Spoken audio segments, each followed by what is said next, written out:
Bismillahirrahmanirrahim. Assalamualaikum warahmatullahi wabarakatuh.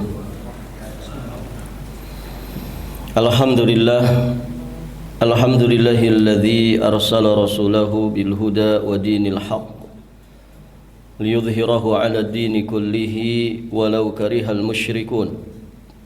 Asyhadu an la ilaha illallah wahdahu rabbi la syarika lah wa asyhadu anna Muhammadan abduhu wa rasuluh. Qala Allah ta'ala fi kitabihil karim, ya ayyuhalladzina amanu taqullaha haqqa tuqatih wa la tamutunna illa wa antum muslimun, amma ba'd. Allahumma inna nas'aluka ilman nafi'an wa na'udzu bika min ilmin la yanfa'.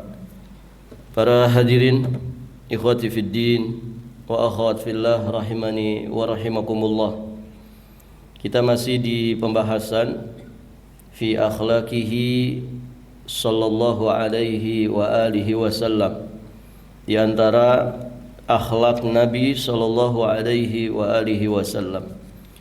Berikutnya muallif al-Imam Abu Zakaria Yahya bin Sharaf An-Nawawi Asy-Syafi'i alaihi rahmatullah. Beliau menyampaikan bahwa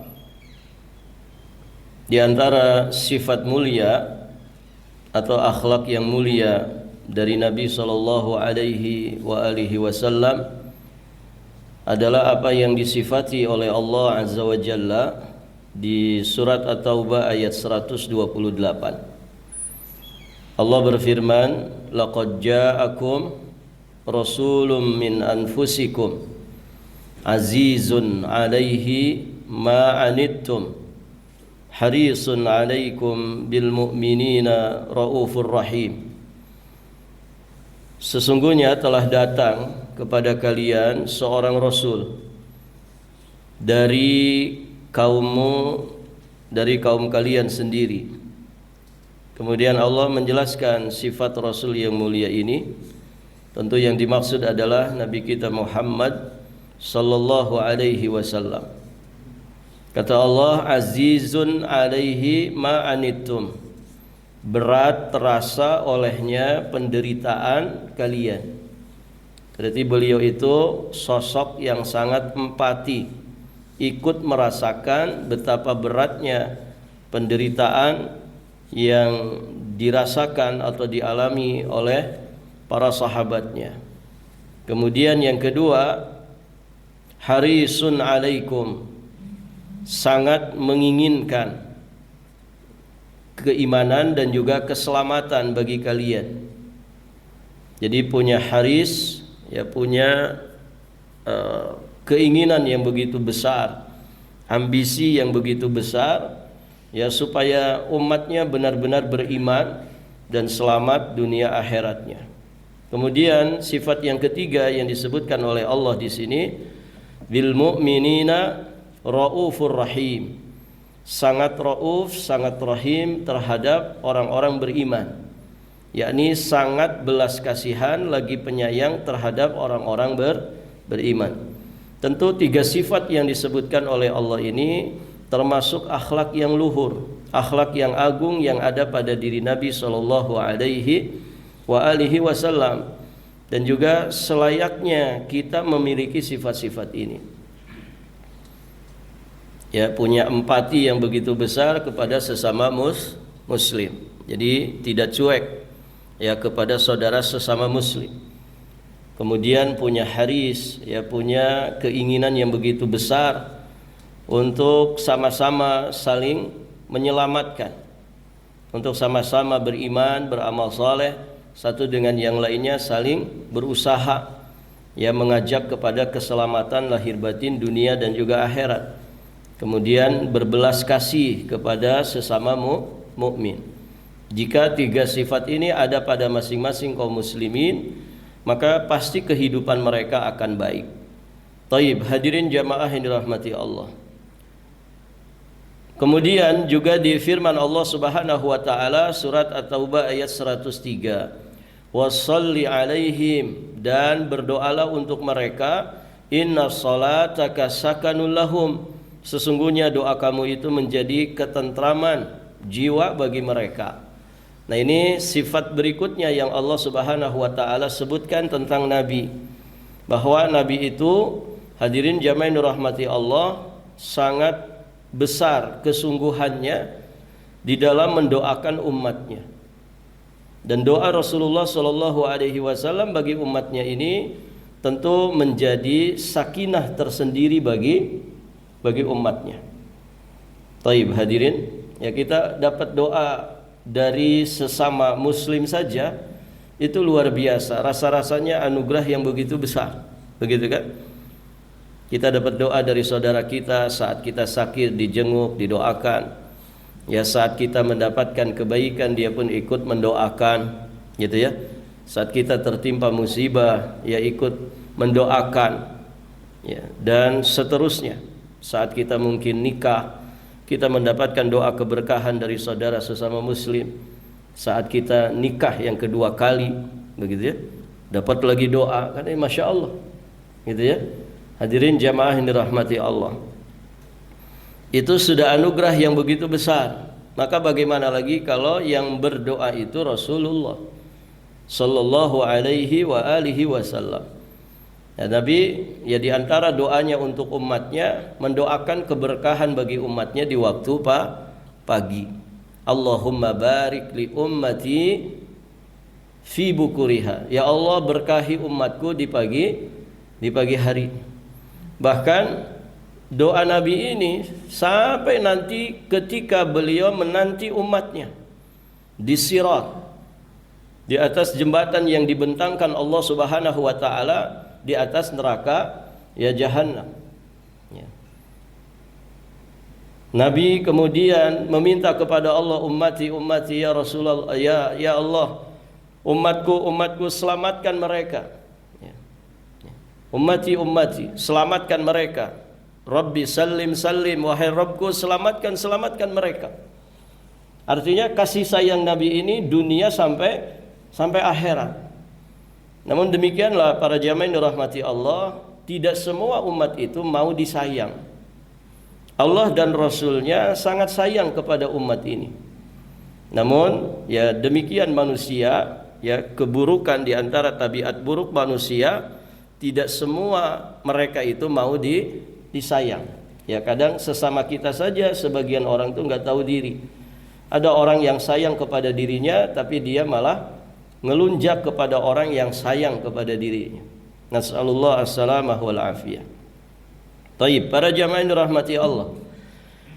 Kemudian di antara akhlak mulia yang ada pada beliau itu kalau kemudian mau mencela, beliau biasanya mengungkapkannya dengan kalimat sindiran. Jadi tidak letterlock langsung kepada yang bersangkutan. Dan ini tentu kemuliaan yang ada pada diri beliau, ya sehingga hadirin jamaah yang dirahmati Allah, nasihat itu menjadi untuk semuanya. Taib para jamaah, disebutkan di dalam sebuah riwayat Imam Al-Bukhari dan Imam Muslim juga yang lainnya, Nabi pernah menyampaikan, mabalu unasun yashtarituna syurutan laysat fi kitabillahi ta'ala. Mengapa itu orang-orang mereka mengemukakan syarat-syarat yang tidak ada di dalam kitabullah.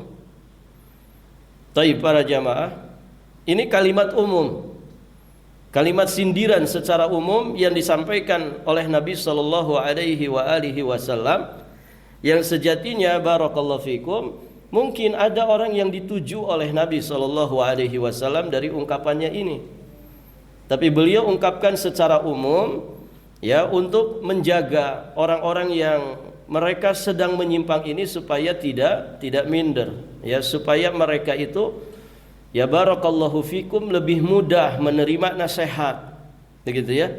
Kemudian juga ketika kalimatnya umum seperti itu, ya kalimat sindiran secara umum, tentu yang mendapatkan manfaat, yang mendapatkan pelajaran, yang bisa mengambil ibrahnya ya adalah banyak manusia, tidak hanya yang bersangkutan. Taib, para jamaah yang dirahmati Allah. Di dalam riwayat yang lain disebutkan dalam hadis sahih riwayat Ibunda Aisyah radhiyallahu taala anha. Beliau menyampaikan bahwa jika Nabi sallallahu alaihi wasallam mendengar sesuatu tentang seseorang, maka beliau tidak mengatakan mengapa si fulan mengatakan begini dan begitu. Jadi beliau tidak nunjuk orang, tidak nyebut langsung nama, begitu ya. Namun kata Ibunda Aisyah, beliau mengatakan mengapa beberapa kaum mengatakan demikian dan demikian. Riwayat ini terdapat di Sunan Abi Daud. Taib, para jamaah yang dirahmati Allah. Nah, ini keluhuran akhlak beliau.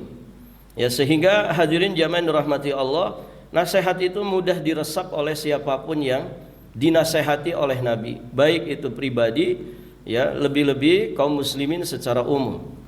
Taib. Nabi sallallahu alaihi wasallam di antara akhlak beliau yang mulia, beliau juga memerintahkan untuk bersifat lembut. Dan beliau menganjurkan untuk bersifat lembut. Sifat lembut itu apa namanya? Ar-rifqu wal-lin. Ar-rifqu wal-lin. Ar-rifq itu kelembutan. Ya, dan manusia biasanya senang dengan orang yang lembut perangainya. Ya, bukan yang bertabiat kasar. Dan orang biasanya menjauh dari orang-orang yang punya tabiat kasar. Ya, tidak bisa bicara kecuali harus dengan teriak, gitu ya. Tersinggung sedikit, marah, dan marahnya lebay kata orang, begitu ya. Tidak sesuai dengan masalah yang dihadapi. Nah, orang tentu tidak akan betah ketika ya berhadapan dengan orang-orang seperti itu. Tapi kalau ada orang berperangai lembut, ramah, barakallahu fikum, maka orang akan senang dan merasa betah ketika berinteraksi, bermuamalah dengannya. Nabi juga melarang dari sifat kasar, karena sifat kasar itu sifat penghuni neraka. Hadirin jamaah yang dirahmati Allah, beliau menganjurkan untuk memaafkan,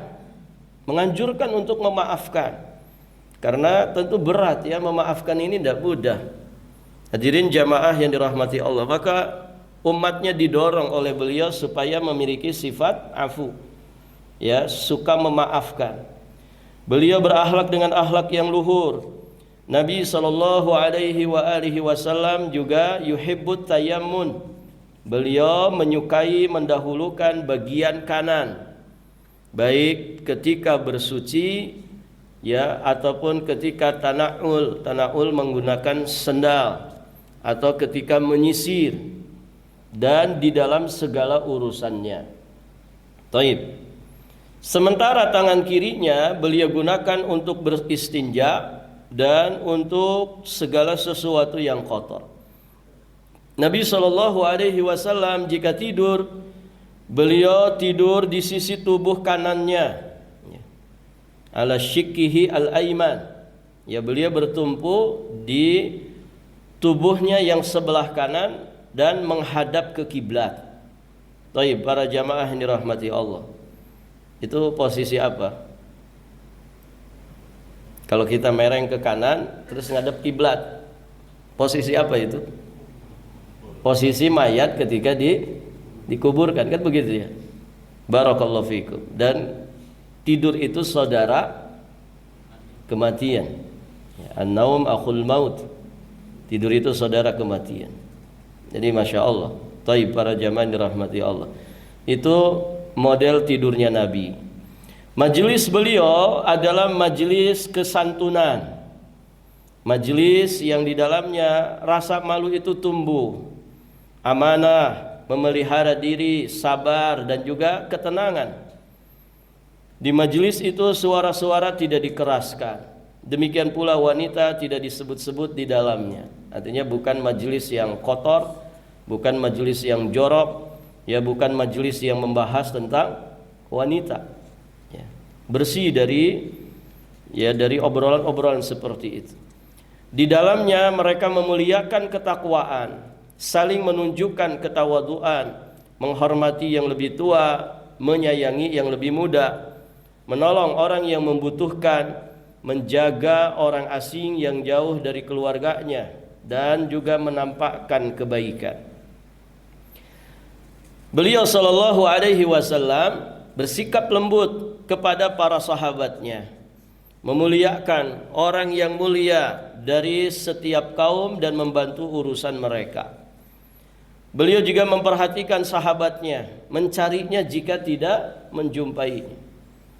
Taib para jamaah, dan makanya ada sunnah selesai sholat yang menghadap ke arah jamaah. Taib hadirin, ya, di samping zikir, Nabi Shallallahu Alaihi Wasallam selalu perhatian kepada para sahabatnya. Taib, beliau tidak berbuat dan berkata-kata keji, tidak membalas keburukan dengan keburukan, tetapi beliau memaafkan. Ya, enaknya kalau ada orang jahat kita jahatin juga, kan begitu. Balasan itu setimpal, atau bahkan pembalasan itu lebih kejam, kan begitu ya. Kaidah sebagian manusia. Ingat, pembalasan itu lebih kejam. Kalau kamu zalim kepadaku 50%, aku akan zalimi kamu 70%. Nah, itu bahayanya kalau kita itu pendendam, kita itu membalas keburukan orang. Makanya tidak dianjurkan. Nabi juga begitu, tidak membalas keburukan dengan keburukan, tapi beliau memaafkan. Betapa mulianya hati beliau, betapa lembutnya hati beliau. Makanya para ulama juga menganjurkan jangan dibalas lagi dengan keburukan. Karena bisa jadi nanti berbalik, yang zalim itu jadi kita. Kenapa? Karena begitu manusia, kaidah pembalasan itu lebih kejam. Nah, kalau orang misalkan merusak nama baik kita, dia ceritakan tentang harga diri kita, dia rusak harga diri kita, barakallahu fikum, dia bicara 10 menit, kemudian kita membalasnya 1 jam, atau bahkan bikin daurah, begitu kan, membicarakan fulan bin fulan. Nah, itu bisa 3 jam, bisa 2 jam ya. Nah, sebagian orang begitu. Hadirin jamaah yang dirahmati Allah, nah ini bisa berbalik, yang zalim bukan orang ini, malah kita yang jadi zalim. Maka di dalam Islam, ya, keburukan jangan dibalas dengan keburukan, tapi dimaafkan. Ya, berikan 1001 uzur kepada saudaramu. Ya, beda halnya orang yang mujaharah, orang yang terang-terangan, ya, dia mengiklankan kesesatan, bahkan mengajak manusia supaya mengikuti kesesatannya. Nah, orang begitu, maka hadirin jamaah yang dirahmati Allah, ditahdzir, diperingatkan manusia dari segala keburukannya. Taib para jamaah yang dirahmati Allah. Berikutnya, beliau itu tidak pernah memukul pembantu. Taib, majikan itu kan punya apa? Punya kekuatan. Majikan itu punya kuasa. Dia yang gaji pembantunya. Sangat-sangat mungkin sekali yang namanya majikan itu minimalnya marahin pembantu. Lebih dari itu kadang berani mukul. Ya, tidak peduli, ya. Barakallahu fikum, kamu mau protes mau apa karena kamu digaji sama saya. Itu sangat mungkin sekali, kan? Tapi ternyata Nabi memberikan keteladanan, beliau tidak pernah mukul pembantunya. Beliau juga tidak pernah memukul wanita. Tidak pernah memukul wanita. Ya, wanita itu kan kaum lemah. Ya, walaupun ada wanita yang lebih kuat mungkin dari suaminya. Suaminya kemayu, ya. Istrinya mantan atlet karateka gitu. Mungkin ada, Pak, ya. Mungkin ada. Ya, saya pernah punya teman curhat itu, ya, sudah beberapa kali gagal dalam rumah tangga. Itu beliau diuji punya istri itu kalau ada masalah, Pak, ngajak sparring istrinya. Di sini ada yang pernah diajak sparring sama istri. Wah, bahaya itu kan. Taib para jamaah. Nah, Nabi tidak pernah mukul wanita. Artinya usahakan sedahsyat apapun masalah, kalau kita punya masalah dalam rumah tangga, dan pastilah ya, pasti ada masalah di dalam rumah tangga. Siapa di sini yang rumah tangganya nggak pernah cekcok? Ayo Pak, ngaku saja. Pasti nggak ada kan? Dalam perjalanan rumah tangga itu pasti aja ada masalah. Ya, maka usahakan, ya jangan sampai ini tangan kita ini mukul, nonjok, nempeleng, begitu kan? Kaki kita nendang, ya istri kita yang lemah. Jangan.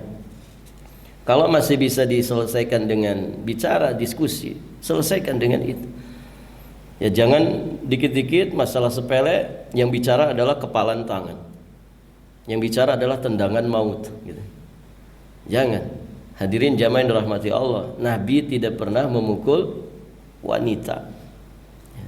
Taib. Beliau memukul itu hanya di mana? Di dalam jihad fi sabilillah. Beliau angkat senjata, beliau mengayunkan pedang, beliau barakallahu fikum, mungkin memanah, mungkin melemparkan tombak. Itu hanya ada di dalam jihad fi sabilillah. Tidaklah beliau sallallahu alaihi wasallam diberi pilihan di antara dua urusan, melainkan beliau memilih yang lebih mudah di antara keduanya, selagi itu bukan sesuatu yang dosa.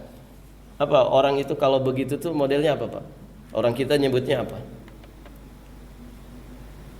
Nggak resehan, nggak susah gitu kalau interaksi komunikasi dengan orang itu. Apa orang kita bilang? Humble, supel, begitu ya? Humble, supel. Ya, tidak suka membesar-besarkan masalah kecil. Bahkan dengan kebijaksanaannya masalah besar itu menjadi ringan. Nah, orang kalau punya karakter begitu luar biasa para jamaah. Karena ada orang yang senang itu ngeresein orang. Ya kan Pak? Masalah kecil aja diresein. Ya, sampai orang itu bisa sakit hati. Hadirin jamaah yang dirahmati Allah. Kalau itu mungkin orang lain yang mungkin dia tidak kenal, mungkin tidak terlalu masalah. Kadang yang diresein itu istrinya sendiri, anaknya sendiri. Ya, sehingga tidak ada ketenangan di dalam rumah itu. Kenapa? Perkara kecil aja dibesar-besarkan. Hanya masakan kurang garam misalkan, harus mecahkan piring. Ini kan bukan akhlak seorang muslim. Hadirin jamaah yang dirahmati Allah. Hanya lambat misalkan nyodorkan kopi, ya harus marah-marah, ya harus kemudian pasang wajah yang cemberut 2 hari, hanya gara-gara lambat, ya, menyodorkan kopi. Taib, hadirin jamaah yang dirahmati Allah. Nah, Rasulullah tidak seperti itu. Ya beliau, ya kalau ada 2 urusan, pilihan 2 urusan, beliau itu memilih yang mudah di antara keduanya selama itu bukan dosa, artinya tidak melanggar syariat. Dalil-dalil tentang apa yang telah saya sebutkan, kata Imam An-Nawawi, di dalam As-Sahih cukup masyhur. Artinya apa yang beliau sampaikan di sini ada sekian contoh akhlak-akhlak mulia Nabi Shallallahu Alaihi Wasallam yang jumlahnya puluhan itu. Nah, itu dalil-dalilnya di dalam riwayat-riwayat Sahih itu cukup masyhur.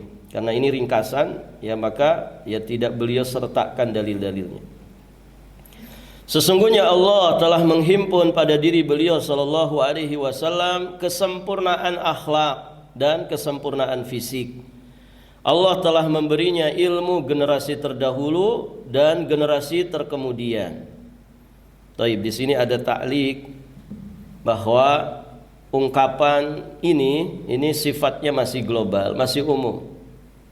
Jadi yang dimaksud dengan ucapan Imam Nawawi ini, atahullahu ilmal awwalina wal akhirin, bahwa Nabi itu diberi ilmu generasi terdahulu dan terkemudian, maksudnya adalah berupa ilmu gaib yang diperlihatkan Allah kepadanya. Ilmu gaib yang diperlihatkan Allah kepadanya. Tentu juga sebagiannya, tidak semua ilmu gaib yang ada pada Allah.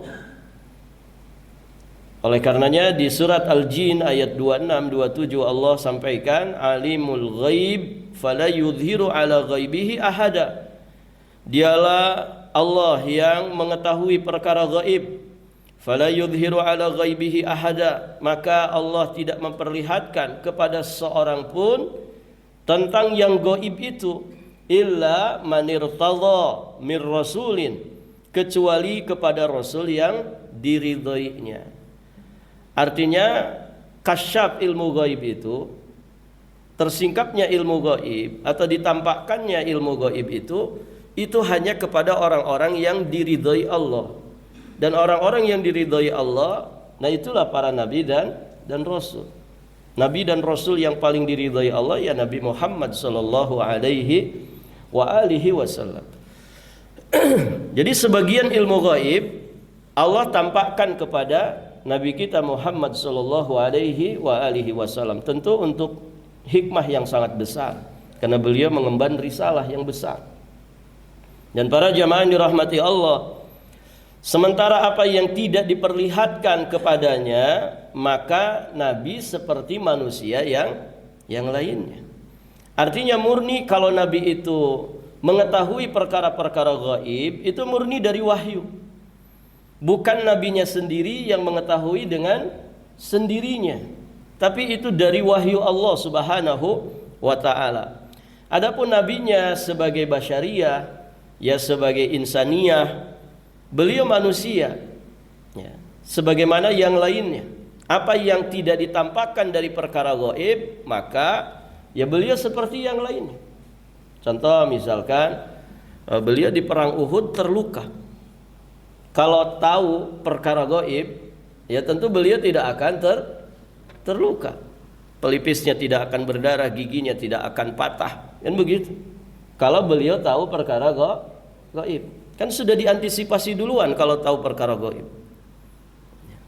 Nah itu menunjukkan bahwa yang tidak ditampakkan kepada beliau, ya beliau juga tidak tahu.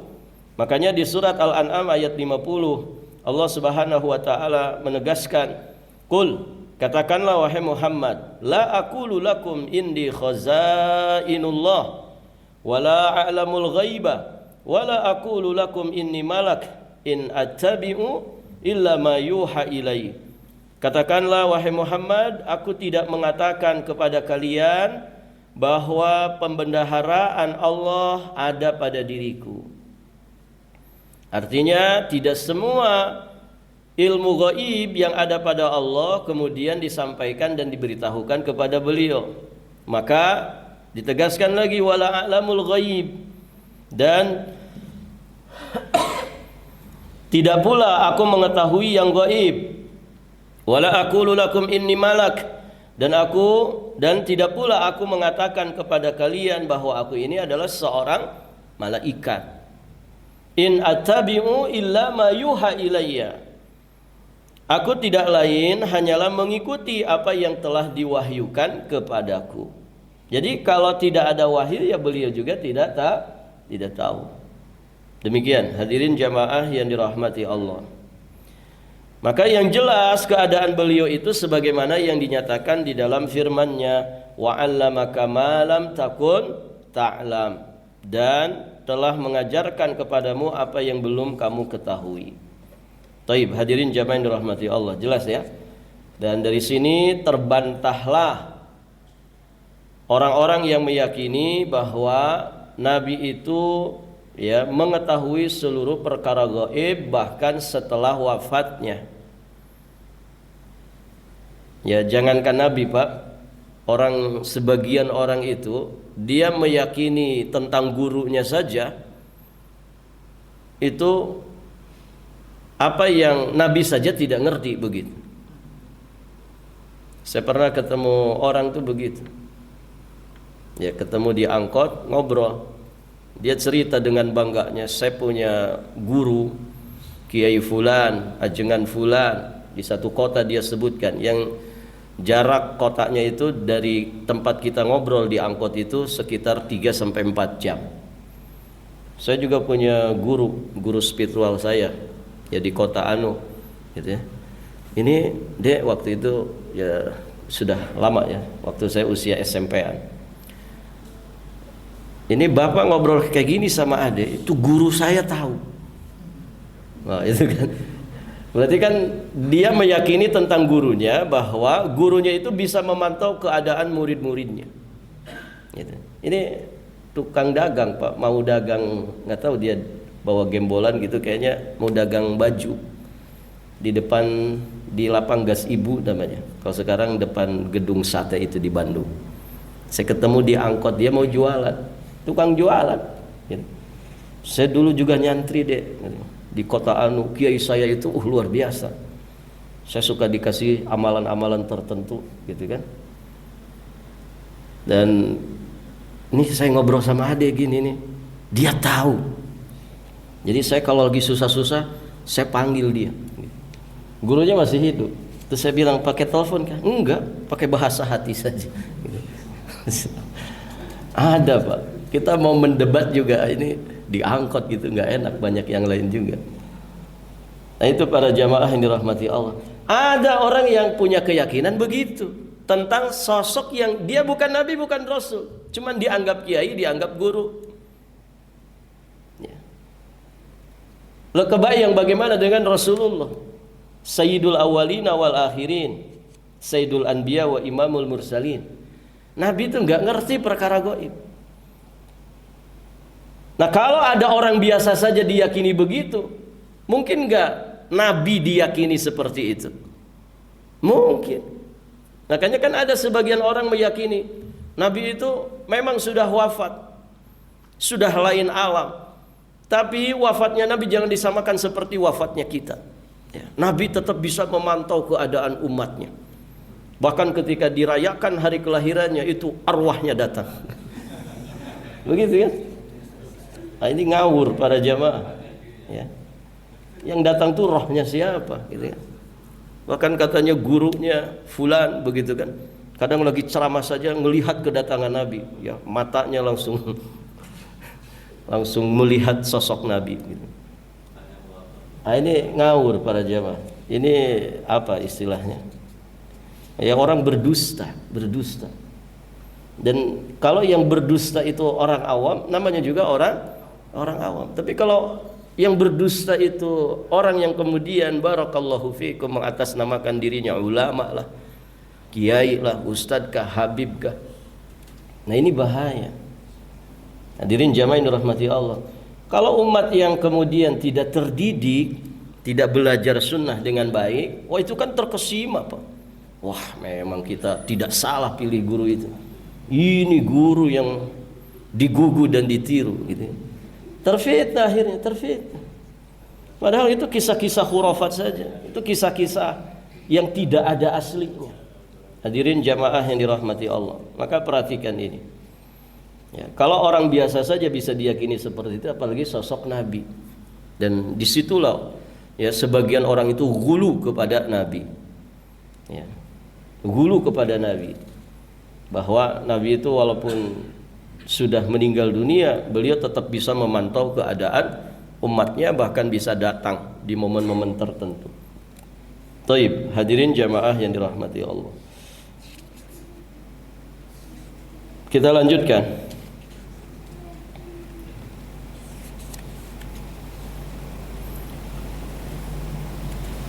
Beliau adalah seorang yang ummi. Seorang yang ummi. Ummi itu tidak bisa baca, tidak bisa tulis. Serta tidak ada seorang manusia pun yang mengajarkan kepadanya. Artinya gurunya langsung siapa? Malaikat Jibril. Ya sebagai rasul dari bangsa malaikat, manahi menyampaikan wahyu dari Allah Rabbul Alamin. Allah memberikan kepadanya apa yang tidak diberikan kepada seorang manusia pun. Beliau memilihnya atas semua generasi terdahulu dan terkemudian. Semoga salawat dan salam selalu terlimpah kepadanya hingga hari pembalasan. Disebutkan di dalam As-Sahih, yakni Sahih Al-Bukhari dan Sahih Muslim, dari sahabat yang mulia Anas bin Malik radhiyallahu taala anhu, beliau berkata, aku tidak pernah menyentuh sehelai sutra pun yang lebih lembut dari telapak tangannya Rasulullah sallallahu alaihi wa alihi wasallam. Dan aku tidak pernah mencium semerbak aroma apapun yang lebih harum daripada aromanya Rasulullah sallallahu alaihi wa alihi wasallam. Jadi fisiknya sempurna para jamaah. Ya, badannya itu wangi. Ya, beda dengan aroma badan kita, Pak ya. Barakallahu fikum. Apalagi tidak mandi 3 hari. Ya. Taib para jamaah. Sungguh aku telah melayani Rasulullah, kata sahabat Anas bin Malik, selama 10 tahun, dan beliau tidak pernah sama sekali mengatakan kepadaku, heh, gitu. Uf, ya uf itu ya kalimat yang menggambarkan kesel. Ya. Dan majikan itu kan gampang banget kalau mengucapin kayak gitu. Bahkan yang lebih dahsyat dari itu mudah. Jadi kalimat uf itu dengusan nafas saja itu sudah uf para jamaah. Ada anak misalkan disuruh sama orang tuanya, Umi ini nyuruh lagi, misal dia modelnya begitu ke uminya. Ada nggak anak zaman sekarang begitu modelnya, Pak? Itu dengusan nafasnya saja itu sudah uf. Lagi enak-enak main misalkan disuruh sama umi mendengus, itu sudah uf. Apalagi lebih dahsyat dari itu ya. Umi ini nyuruhnya saya aja tuh, nah abina suruh nah abina dari tadi nganggur terus ya. Biar manfaat punya suami gitu. Tapi para jamaah itu uf. Nah Nabi itu kepada Anas bin Malik yang pernah berkhidmat 10 tahun kepada beliau tidak pernah ngucapin kalimat uf ya. Apalagi ngebentak. Hadirin jamaah yang dirahmati Allah. Tidak pula beliau mengatakan tentang sesuatu yang aku lakukan, mengapa engkau melakukannya? Jadi kan bisa saja ya, namanya pembantu melakukan sesuatu yang sebetulnya nggak usah dilakukan. Nah Nabi itu tidak pernah, kalau sahabat Anas melakukan sesuatu yang bisa saja Nabi mungkin kurang suka, tidak pernah Nabi mengatakan mengapa engkau lakukan begitu. Tanda tanya, ya artinya kalimatnya kalimat tanya, tapi intinya menghardik, memarahi. Kenapa melakukan begitu? Kenapa kamu lakukan begitu? Taib para jamaah. Tidak pula kata sahabat Anas, beliau mengatakan terhadap sesuatu yang tidak aku lakukan. Tidak pula beliau mengatakan, mengapa kamu tidak melakukan demikian? Artinya ini akhlak yang luhur, luar biasa para jamaah. Kebayang ini 10 tahun itu waktu yang tidak sebentar. 10 tahun. Ini testimoninya Anas bin Malik, 10 tahun berkhidmat kepada Nabi, tidak pernah mendapatkan ungkapan-ungkapan yang bikin sakit hati. Bentakan, marah-marahnya majikan kepada dirinya, enggak pernah didapatkan selama 10 tahun. Siapa di sini yang perjalanan 10 tahun bersama istrinya nggak pernah bentak istri? Ada Pak? Rahasia ya. Tapi para jamaah, saya iseng nanya ikhwah yang baru nikah 3 bulan. Anda baru nikah ya? Masih honeymoon? Iya Ustaz. Berapa lama? 3 bulan. Pernah nggak antum masalah sama istri? Banyak Ustaz. Baru 3 bulan Pak. Apalagi antum yang sudah 3 tahun, apalagi yang sudah 30 tahun. Para jamaah, ini Nabi luar biasa ya. Taib, barakallahu fikum. Di pembahasan berikutnya nanti kita bahas tentang mukjizat Rasulullah sallallahu alaihi wasallam. Ini berarti 2 pekan berikutnya ya. Kita selingi lagi di pembahasan berikutnya dengan pelajaran syarah akidah salaf, dan nanti untuk sirah kita selanjutnya akan membahas tentang mukjizat Rasulullah sallallahu alaihi wasallam. Sudah separuh kitab ya, jadi sisa separuh lagi insyaallah. Baik para jamaah, tolong kasih tanda Insyaallah nanti kita lanjutkan. Baik para jamaah, sampai di sini sudah masuk ya. Kita akhiri dan kita tutup dengan doa kafaratul majlis. Subhanakallahumma wa bihamdika asyhadu an la ilaha illa anta astaghfiruka wa atubu ilaik. Assalamualaikum warahmatullahi wabarakatuh.